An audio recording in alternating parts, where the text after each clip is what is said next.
ઓમ શ્રી ગણેશાય નમઃ. જય શ્રી કૃષ્ણ મિત્રો. આજે આપણે જાણીએ મકર સંક્રાંતિના વિશે ખૂબ મહત્વની વાત.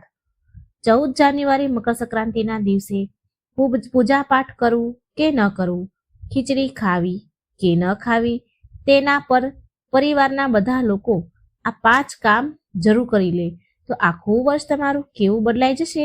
તમારી આખી જિંદગી અન્ન ધન દોલતથી હંમેશા પરિપૂર્ણ રહેશે. એટલું સુખ સમૃદ્ધિ આવશે કે તમે આશ્ચર્યચકિત થઈ જશો. ભક્તો, 14 જાન્યુઆરી 2026ના રોજ મકર સંક્રાંતિનો અત્યંત પાવન અને પુણ્યદાયી પર્વ આવવાનો છે. અને આ દિવસે માત્ર એક તહેવાર નથી, પણ સનાતન હિન્દુ સંસ્કૃતિમાં સૂર્ય ઉપાસનાનો મહાન પર્વ માનવામાં આવે છે. આ દિવસે ભગવાન સૂર્યનારાયણ ઉત્તરાયણ થાય છે, અને જ્યારે સૂર્ય ઉત્તરાયણ થાય છે ત્યારે દેવતાઓનો સમય શરૂ થાય છે. તેથી શાસ્ત્રોમાં મકર સંક્રાંતિને વિશેષ પુણ્યકાળ કહેવામાં આવ્યો છે. ભક્તો, આ એ જ દિવસ છે જ્યારે અંધકારથી પ્રકાશ તરફ જવાની પ્રક્રિયા શરૂ થાય છે અને જીવનમાં સકારાત્મક ઉર્જાનો પ્રવેશ થાય છે.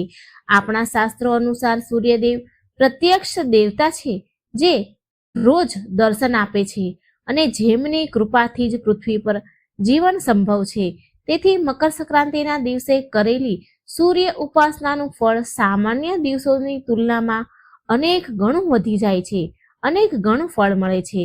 ભક્તો, માન્યતા છે કે આ દિવસે વિધિપૂર્વક સ્નાન, દાન, જપ, સંયમ અને સાત્વિક આચરણ કરવાથી જન્મ જન્માંતરના પાપ નષ્ટ પામે છે અને જીવનમાં ચાલી રહેલા કષ્ટ, રોગ, દરિદ્રતા, ગ્રહ દોષ અને માનસિક અશાંતિ આપોઆપ સમાપ્ત થવા લાગે છે. એ જ કારણ છે કે મકર સંક્રાંતિને મોક્ષદાયીની તિથિ પણ કહેવામાં આવે છે. ભક્તો, ત્રેતા યુગથી લઈને આજ સુધી આ પર્વનો મહિમા ચાલતો આવ્યો છે. શાસ્ત્રોમાં વર્ણન મળે છે કે ભગવાન શ્રી રામે પણ સૂર્યવંશમાં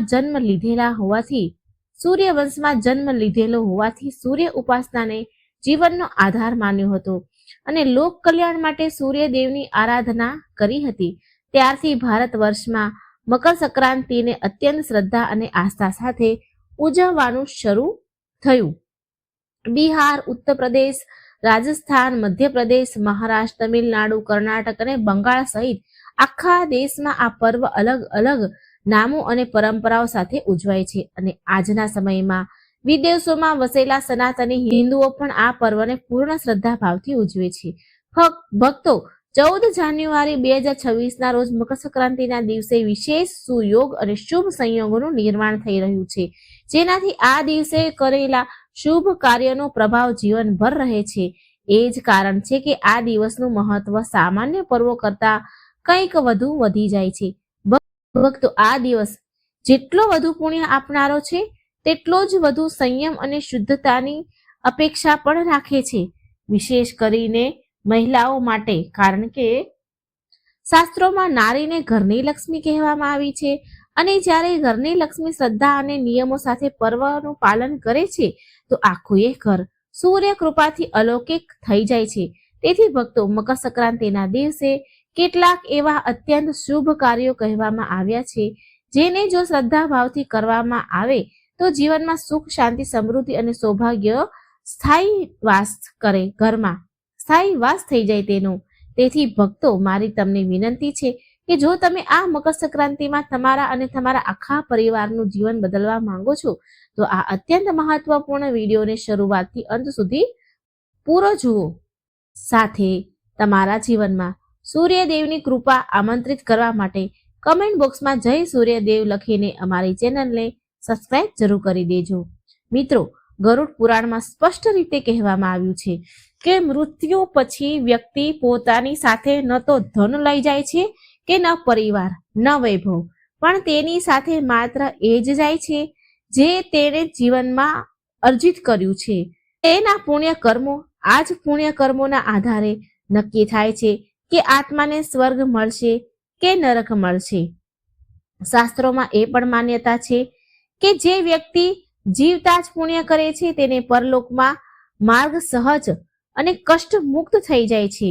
વિશેષ કરીને જો મકર સંક્રાંતિના પાવન દિવસે કેટલીક વિશિષ્ટ વસ્તુઓનું દાન કરવામાં આવે છે તો કહેવાય છે કે તે જ વસ્તુઓ વ્યક્તિને તે લોકમાં પણ મળે છે, મતલબ પરલોકમાં પણ મળે છે અને તેને અંતિમ યાત્રા સફળ અને સરળ બની જાય છે. એ જ કારણ છે કે મકર સંક્રાંતિના દિવસે દાનને અત્યંત મહત્વપૂર્ણ અને ફળદાયી કહેવામાં આવ્યું છે. સૌથી પહેલી વસ્તુ જેનો દાનનો ઉલ્લેખ કરવામાં આવ્યો છે તે છે નાળિયેર. પછી ભલે પાણીવાળું હોય કે સૂકું નાળિયેર હોય, તેનું દાન વિશેષ પુણ્ય આપે છે. તમે 14ની સંખ્યામાં નાળિયેર લઈને તેમનું દાન કરી શકો છો. આ નાળિયેર તમે નજીકના મંદિરમાં અર્પણ કરી શકો છો, કોઈ ગરીબ વ્યક્તિને આપી શકો છો અથવા કોઈ યોગ્ય બ્રાહ્મણને શ્રદ્ધાથી ભેટ કરી શકો છો. નાળિયેરને પૂર્ણતા અને શુભતાના પ્રતીક તરીકે માનવામાં આવ્યું છે, તેથી તેનું દાન જીવનમાં પૂર્ણતા લાવનારું કહેવાય છે. ત્યાર પછી સુહાગ સાથે જોડાયેલી સામગ્રીનું દાનનું વિશેષ મહત્વ કહેવામાં આવ્યું છે. મહિલાઓ ઈચ્છે તો 16 શણગારની સામગ્રી દાનમાં આપી શકે છે અથવા એક સુહાગનને તૈયાર કરી શકે છે. તેમાં તે કાજળ, મહેંદી, બિંદી, સિંદૂર અને લાલ ચુંદડી જરૂર રાખવી. આ વસ્તુ એ ભેટ કરી શકે છે. ઉપરાંત પોતાની શ્રદ્ધા અને સામર્થ્ય અનુસાર અન્ય વસ્તુઓ પણ તેમાં ઉમેરી શકાય છે. કોઈ સુહાગની નિશાનીઓનું દાન કોઈ ગરીબ સુહાગન મહિલાને અથવા મંદિરમાં કોઈ સુહાગન બ્રાહ્મણીને કરી શકાય છે અને તેમની પાસેથી આશીર્વાદ જરૂર લેવા શાસ્ત્રીય માન્યતા છે કે સુહાગની સામગ્રી જેટલી શ્રદ્ધાથી વહેંચવામાં આવે તેટલું જ દાંપત્ય જીવન સુરક્ષિત અને મંગલમય રહે અને પતિ પર આવતી બાધાઓ દૂર થાય. એ જ કારણ છે કે પ્રાચીન કાળથી આપણી માતાઓ બહેનો વિવિધ પર્વ પર સુહાગની વસ્તુઓનું દાન કરતી આવી છે અને મકર સંક્રાંતિ પર પણ તે દાન વિશેષ ફળદાયી માનવામાં આવ્યું છે. મકર સંક્રાંતિના દિવસે વાસણના દાનની પરંપરા છે. બર્તન, વાસણ જેને આપણે કહીએ છીએ તે ખૂબ જ પ્રચલિત આ માન્યતા છે દાનની, પણ તેમાં ધ્યાન રાખવું જરૂરી છે કે વાસણ ક્યારેક ખાલી ન હોય. એ વાસણમાં તમે કોઈ પણ વસ્તુ વાસણનું દાન આપો છો તો એમાં ગોળ, મીઠાઈ અથવા કાળા સફેદ તલ ભરીને દાન કરવું શ્રેષ્ઠ માનવામાં આવે છે અને સાથે થોડી દક્ષિણા પણ રાખવી જોઈએ. તમે 14ની સંખ્યામાં વાસણ દાન કરી શકો છો. જો તાંબાના વાસણનું દાન કરવામાં આવે તો તેનું પુણ્ય વધી જાય છે. તે ઉપરાંત પિત્તળ અથવા સ્ટીલના વાસણ પણ દાન કરી શકાય છે. આ દિવસે લોખંડની વસ્તુઓ અથવા કાચની વસ્તુઓનું દાન કરવાથી બચવાની સલાહ આપવામાં આવે છે. આ દિવસે કાચ અને લોખંડની વસ્તુનું દાન નથી કરવામાં આવતું. ધાર્મિક સામગ્રીનું દાન પણ મકર સંક્રાંતિ પર અત્યંત શુભ માનવામાં આવ્યું છે. મંદિરમાં વગાડવામાં આવતી પૂજાની ઘંટડી, ધાર્મિક પુસ્તકોનું દાન અથવા ભક્તિ સાથે જોડાયેલી સામગ્રીનું દાન કરી શકાય છે. તમે ઈચ્છો તો 14ની સંખ્યામાં હનુમાન ચાલીસા, રામાયણ અથવા ગીતા જેવા પવિત્ર પુસ્તકોનું દાન કરી શકો છો, પણ ધ્યાનમાં રાખવું કે આ પુસ્તકો તે જ વ્યક્તિઓને આપવામાં આવે જેમના મનમાં તેમના પ્રત્યે શ્રદ્ધા હોય, જેથી તેમનો અનાદાર ન થાય. તે ઉપરાંત 14 જોડી નવા મોજા, ધાબળા, ચાદર, સ્વેટર અથવા શાલનું દાન કરી શકાય છે. ધ્યાન રાખો કે દાનમાં આપવામાં આવતી વસ્તુઓ નવી અને નવી હોવી જોઈએ, વાપરેલી ન હોય. ઘણીવાર લોકો કાળા રંગને લઈને ભ્રમમાં રહે છે, પણ ઊની એટલે કે ગરમ વસ્તુઓમાં કાળો અથવા ઘેરો રંગ હોવો સ્વાભાવિક છે. તેથી રંગની ચિંતા કર્યા વગર શ્રદ્ધા ભાવથી દાન કરો. મિત્રો, અહીં એક અત્યંત મહત્વપૂર્ણ નિયમને સમજવો જરૂરી છે અને તે છે કે મકર સંક્રાંતિના દિવસે જે પણ વસ્તુ તમે દાન કરી રહ્યા છો તે શક્ય હોય તો 14ની સંખ્યામાં જ હોવું જોઈએ. આ કોઈ મનગઢત પરંપરા નથી, પણ તેની પાછળ ઊંડું શાસ્ત્રીય અને આધ્યાત્મિક કારણ છુપાયેલું છે. મકર સંક્રાંતિ દર વર્ષે 14 જાન્યુઆરીએ આવે છે અને આ તિથિ સ્વયં સૂર્યદેવની ગતિ અને કાળચક્ર સાથે જોડાયેલી છે. શાસ્ત્રમાં 14 સંખ્યાને વિશેષ માનવામાં આવી છે કારણ કે 14 લોક, 14 ભુવન અને 14 મન્વંતરનું પ્રતીક માનવામાં આવે છે. જ્યારે કોઈ વ્યક્તિ 14ની સંખ્યામાં દાન કરે છે તો તેનું પુણ્ય માત્ર આ લોક સુધી મર્યાદિત રહેતું નથી, પણ તમામ લોકમાં ફેલાયેલ છે. ગરુડ પુરાણમાં વર્ણન મળે છે કે મૃત્યુ પછી આત્માને 14 અવસ્થાઓ અને 14 માર્ગમાંથી પસાર થવું પડે છે અને જીવનમાં કરેલા દાન જ આ માર્ગને સરળ બનાવે છે. એ જ કારણ છે કે શાસ્ત્રમાં સંકેત મળે છે કે જે વ્યક્તિ મકર સંક્રાંતિ જેવા સૂર્ય પ્રધાન પર્વ પર 14ની સંખ્યામાં દાન કરે છે તેને પરલોકની યાત્રામાં કોઈ પ્રકારનો અભાવ સહન કરવો પડતો નથી. એ જ કારણ છે કે નાળિયેર હોય, વસ્ત્ર હોય, વાસણ હોય કે ઉના ગરમ કપડાં હોય, જૂતા ચપ્પલ હોય, દીપ હોય, ધાર્મિક પુસ્તકો હોય અથવા ખીચડી સાથે જોડાયેલી સામગ્રી હોય તો બધું 14ની સંખ્યામાં આપવામાં આવે તો તે દાન પૂર્ણ માનવામાં આવે છે. શાસ્ત્રીય દ્રષ્ટિએ 14ની સંખ્યા સૂર્ય તવ સાથે પણ જોડાયેલી માનવામાં આવે છે, કારણ કે સૂર્યદેવને કાળ અને કર્મના અધિપતિ કહેવામાં આવ્યા છે અને કાળચક્રની ગણનામાં 14નું વિશેષ સ્થાન છે, જેને દાન સૂર્યની ઉત્તરાયણ અવસ્થામાં અને 14ની સંખ્યામાં કરવામાં આવે તો તે દાન માત્ર દાન નથી રહેતું પણ સૂર્યને સમર્પિત યજ્ઞ જેટલું ફળ આપવા લાગે છે. એ જ કારણ છે કે આપણા પૂર્વજો મકર સંક્રાંતિ પર 14 વસ્તુઓ, 14 દીપ, 14 પાત્ર, 14 વસ્ત્ર અને 14 પ્રકારની સામગ્રી દાન કરવાની પરંપરા નિભાવતા આવ્યા છે. જો કે મિત્રો, શાસ્ત્ર એ પણ સ્પષ્ટ કરે છે કે જો કોઈની સામર્થ્ય 14ની સંખ્યા દાન કરવાની ન હોય તો એક વસ્તુનું દાન પણ નિષ્ફળ નથી જતું, કારણ કે ભાવના પ્રધાન છે. પણ જો સામર્થ્ય હોય અને એમ છતાંય સંખ્યાની અવગણના કરવામાં આવે તો દાનનું ફળ મર્યાદિત થઈ જાય છે. મિત્રો, મકર સંક્રાંતિના દિવસે જો તમે વસ્ત્ર અથવા વિશેષ કરીને ઉના ગરમ વસ્ત્રોનું દાન કરો છો તો તેમાંથી કોઈ પ્રકારનો દોષ નથી લાગતો, પણ શાસ્ત્રોમાં તેને અત્યંત શુભ અને પુણ્યદાયી કહેવામાં આવ્યું છે. આ દિવસે ગરમ વસ્તુ એટલે કે ઉના વસ્ત્રોનું દાન એટલા માટે શ્રેષ્ઠ માનવામાં આવ્યું છે કારણ કે આ શીત ઋતુનો કાળ છે, ઠંડીનો સમય છે અને કોઈ ઠંડીથી રાહત આપવું એ મહાદાન છે. તે ઉપરાંત તમે 14 સાડીઓ દાન કરી શકો છો અને ધ્યાનમાં રાખો કે દરેક સાડી સાથે એક બ્લાઉઝ પણ જરૂર હોય. તેવી જ રીતે 14 જોડી જૂતા અથવા ચપ્પલનું દાન પણ કરી શકાય છે. જૂતા અને ચપ્પલનું દાન વિશેષ કરીને એટલા માટે મહત્વપૂર્ણ કહેવામાં આવ્યું છે કારણ કે તે જીવનની યાત્રાને સુગમ બનાવવાનું પ્રતીક માનવામાં આવે છે. તે ઉપરાંત તમે મંદિરમાં ભગવાનને અર્પણ કરવામાં આવતા વસ્ત્રોનું દાન પણ કરી શકો છો. વિશેષ કરીને લડ્ડુ ગોપાલજીને પહેરાવવામાં આવતા વસ્ત્રોની 14 જોડી જો તમે કોઈ મંદિરમાં ભેટ તરીકે આપો તો તેનું વિશેષ પુણ્ય મળે છે. શાસ્ત્રોમાં કહેવામાં આવ્યું છે કે ભગવાનના શૃંગારમાં સહયોગ કરવો એ સ્વયં ભગવાનની સેવા જેવું છે. મિત્રો, આપણા જીવનમાં કેટલી એવી વસ્તુઓ છે જેનું દાન જરૂર કરવું જોઈએ, જેમાં જૂતા, ચપ્પલ, છત્રી અને અન્ન મુખ્ય માનવામાં આવ્યા છે. વાસ્તવમાં આ વસ્તુઓનું દાન દરેક શુભ પ્રસંગે કરવું જોઈએ, પણ જો સામર્થ્ય મર્યાદિત હોય તો મકર સંક્રાંતિ જેવો પાવન પર્વ તે માટે સૌથી શ્રેષ્ઠ માનવામાં આવ્યો છે. ગરુડ પુરાણમાં ઉલ્લેખ મળે છે કે જીવનમાં અંતિમ સમયમાં વ્યક્તિ દ્વારા કરેલા દાન જ તેના માર્ગને સરળ બનાવે છે અને તેને પાપ અને પુણ્યનો વાસ્તવિક બોધ કરાવે છે. જે પ્રકારનું દાન આપણે આ જીવનમાં કરીએ છીએ તે જ પ્રકારની સુવિધાઓ આપણને પરલોકમાં મળે છે. આ સત્ય ઘટના છે, આ સત્ય છે. મકર સંક્રાંતિના દિવસે દીપદાનનું પણ વિશેષ મહત્વ કહેવામાં આવ્યું છે. તમે માટીના દીપક લઈને 14 જગ્યાએ દીપ પ્રગટાવી શકો છો. સાથે જ તમે પિત્તળ અથવા તાંબાના દીપકનું દાન પણ કરી શકો છો. આજના સમયમાં જો તમે ટોર્ચનું દાન કરો છો એટલે કે બેટરી, તો તેને પણ પ્રકાશના દાન તરીકે જ માનવામાં આવે છે, કારણ કે દીપદાનનો મૂળ ભાવ અંધકાર દૂર કરવાનો અને પ્રકાશ ફેલાવવાનો છે. મકર સંક્રાંતિના પર્વ પર ખીચડીનું દાન અત્યંત મહત્વપૂર્ણ માનવામાં આવ્યું છે. કહેવાય છે કે ખીચડી વગર આ પર્વ અધૂરો છે. ખીચડી અડદની દાળથી બનેલી હોવી જોઈએ.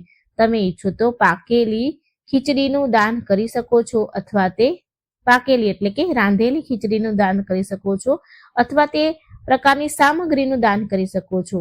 કાચું ધાન, જેથી કોઈ વ્યક્તિ 1 અથવા 2 વખતથી ખીચડી પોતાના ઘરમાં બનાવી શકે. ધ્યાન રાખો કે જો તમે ખીચડીનું દાન કરી રહ્યા છો તો દાળ અને ચોખા અલગ અલગ રાખો અને સાથે મીઠું જરૂર આપો, કારણ કે મીઠા વગરની ખીચડીનું દાન અધૂરું માનવામાં આવે છે.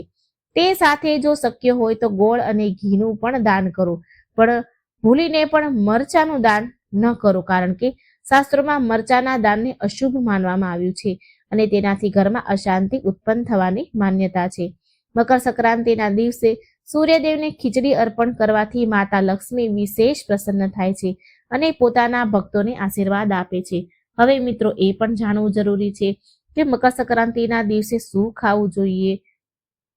ધર્મશાસ્ત્રો અનુસાર આ દિવસે લસણ અને ડુંગળીનું સેવન ન કરવું જોઈએ, કારણ કે આ દિવસે સૂર્યદેવ અને માતા લક્ષ્મીની પૂજાનો છે અને આ સમયે સાત્વિક આહારને જ શ્રેષ્ઠ માનવામાં આવ્યો છે.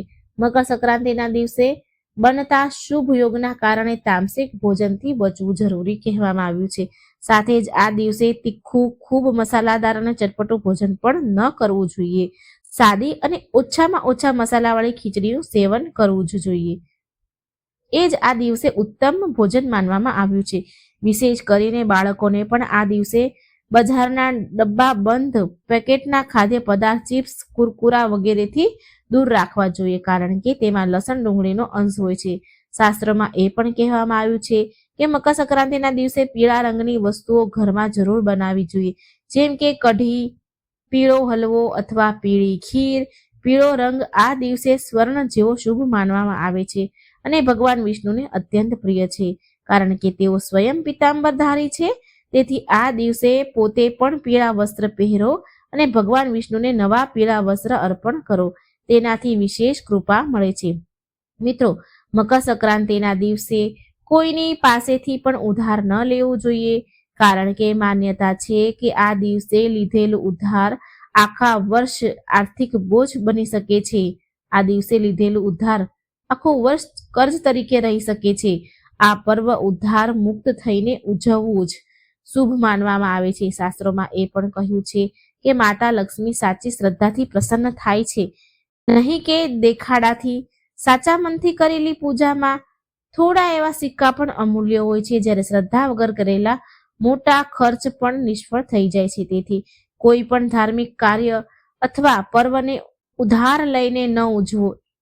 મકર સંક્રાંતિનો દિવસ ભારતીય સનાતન પરંપરામાં માત્ર એક પર્વ નથી, પણ પ્રકૃતિ, સૂર્ય, કૃષિ અને કરુણાના ભાવ સાથે જોડાયેલો એક અત્યંત પાવન અવસર માનવામાં આવે છે.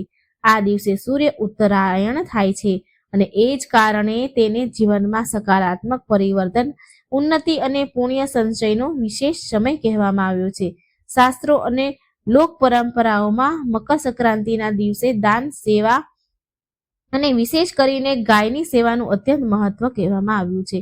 ગાયને ગૌ માતા કહેવામાં આવ્યા છે, કારણ કે તે માત્ર પશુ નથી, પણ પાલન, પોષણ અને સાત્વિકતાની જીવંત પ્રતિમૂર્તિ માનવામાં આવે છે. મકર સંક્રાંતિના દિવસે ગાયને શું ખવડાવવું જોઈએ અને તેનું શું આધ્યાત્મિક, ધાર્મિક અને કર્મફળ સંબંધિત મહત્વ છે, આ વિષય ખૂબ ગહન એટલે કે ઊંડો અને અર્થપૂર્ણ છે. મકર સંક્રાંતિના દિવસે ગાયને ખવડાવવા માટે સૌથી પહેલી અને મુખ્ય વસ્તુ છે ગોળ. ગોળ માનવામાં આવે છે. ગોળને આ દિવસે વિશેષ શુભ માનવામાં આવે છે, કારણ કે તે શેરડીમાંથી બને છે, જે ખેડૂતોના પરિશ્રમનું પ્રતીક છે. ગોળમાં મીઠાશ હોય છે અને શાસ્ત્રો અનુસાર મીઠાશનો સંબંધ જીવનમાં સુંદરતા, મધુરતા અને સકારાત્મકતા ઉર્જા સાથે જોડાવામાં આવ્યો છે.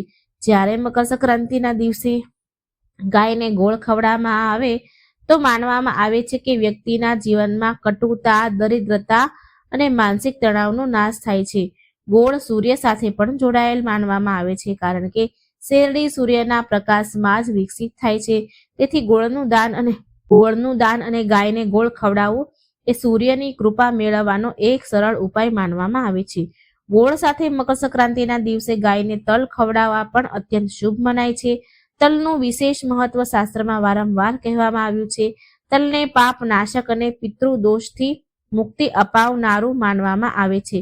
મકર સંક્રાંતિને તલ સંક્રાંતિ પણ કહેવામાં આવે છે, કારણ કે આ દિવસે તલથી બનેલા લાડુ, તિલકુટ અને તલ સંબંધી દાનનું વિશેષ વિધાન છે.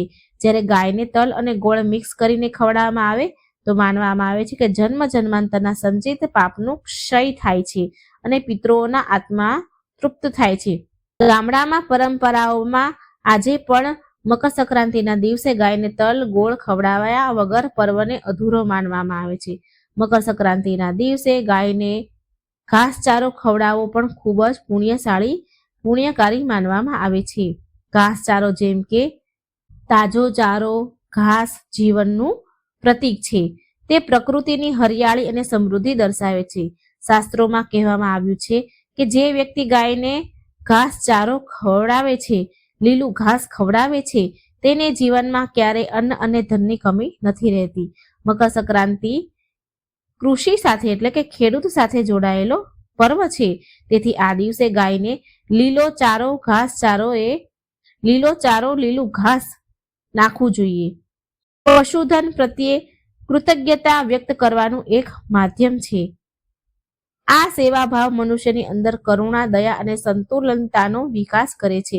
તે ઉપરાંત મકર સંક્રાંતિના દિવસે ગાયને અનાજ પણ ખવડાવી શકાય છે. વિશેષ કરીને ઘઉંનું ચોકર અથવા ઘઉંના દાણા ગાયને ખવડાવવા શુભ માનવામાં આવે છે, કારણ કે ઘઉં અન્ન સમૃદ્ધિનું પ્રતીક માનવામાં આવે છે કે આ દિવસે ગાયને અન્ન ખવડાવવાથી ઘરમાં ક્યારેય અન્નના ભંડાર ખાલી નથી રહેતા અને પરિવારમાં સુખ શાંતિ રહે છે. કેટલીક જગ્યાએ લોકો ગાયને ખીચડી પણ ખવડાવે છે.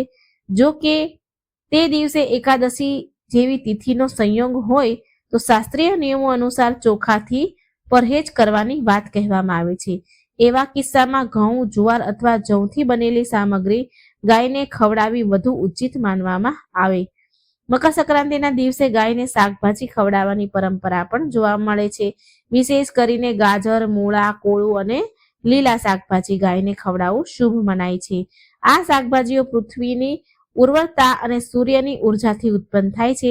જ્યારે તેને ગાયને અર્પણ કરવામાં આવે તો માનવામાં આવે છે કે વ્યક્તિના જીવનમાં આરોગ્ય, દીર્ઘાયુ અને સંતુલન રહે છે.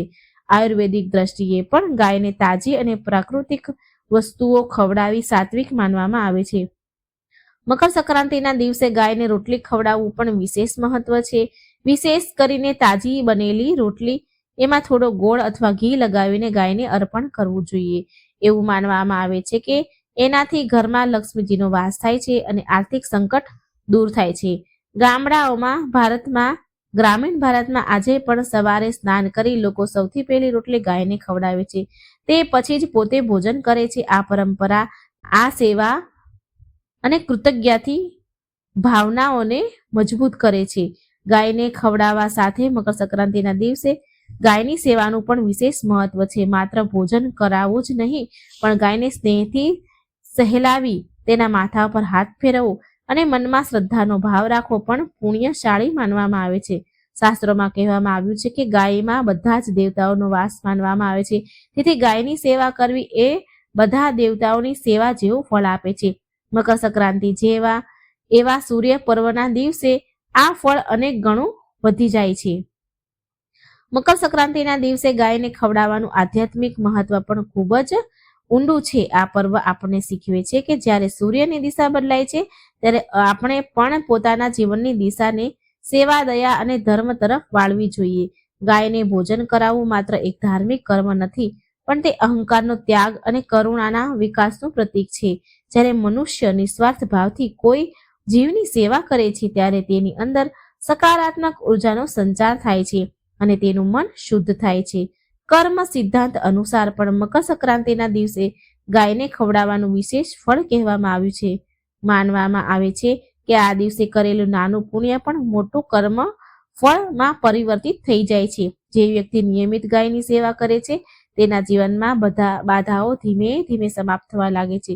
વિશેષ કરીને મકર સંક્રાંતિના દિવસે કરેલી ગૌ સેવા રોગ, ઋણ અને માનસિક અશાંતિથી મુક્તિ અપાવે છે.